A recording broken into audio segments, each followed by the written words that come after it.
Welcome to the deep dive. Today we got this story you sent, The Mud Puddle Monster, by your name. We're gonna, jump right in. Sounds good. So the setting is Sprinkle Springs right after it rains. Mm-hmm. Think like puddles everywhere. Classic scene. Totally. But then, one puddle starts gurgling. It's got eyes. That's where it gets interesting. Right, that's the hook. And out pops this character, Muddles. Yeah.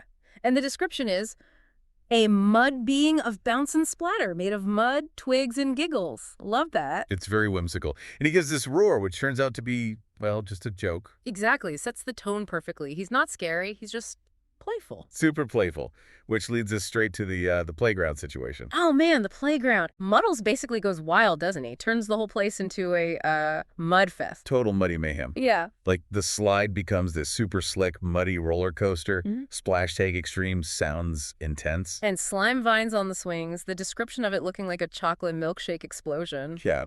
Yeah. That paints a picture. Definitely. And the kids, initially, they're loving it. I mean, what kid wouldn't? Pure, messy fun. Right. It's like a dream come true. Yeah. But then reality bites when they try to leave. Uh-huh.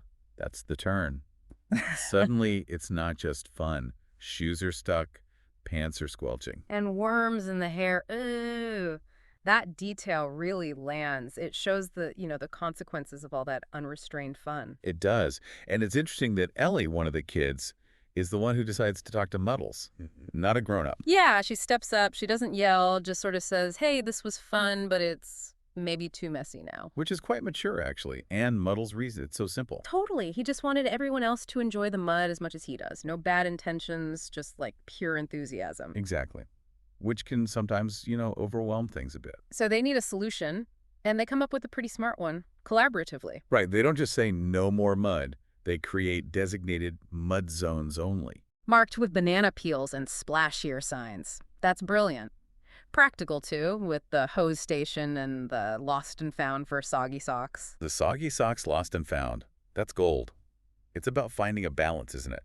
Containing the fun so it works for everyone. Yeah, making it sustainable. So the playground becomes the Muddle Fun Mud Playground. It's not getting rid of the fun, just managing it. And Muddles gets a new role. He's not an outsider anymore. He becomes the official mud captain. That's perfect. Teaching mud manners, running splash tournaments. He's part of the community now. And those high fives that go splat, such a great sensory detail, really makes it stick. It really does. Oh, and Ellie being prepared with extra socks. So relatable for anyone who deals with kids or just messy situations. Experience talking. Definitely. Yeah. So looking back, this simple story is really about balancing that, like pure, unbridled fun with the need for a bit of structure and thinking about others. It really is. It makes you think.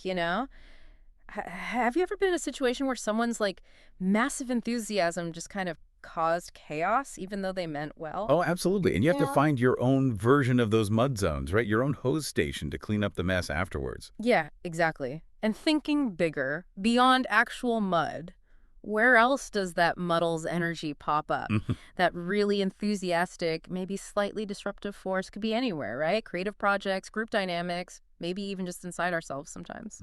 That's the real takeaway, maybe. How do we embrace that positive creative energy without letting the mess completely take over? Finding that balance is key.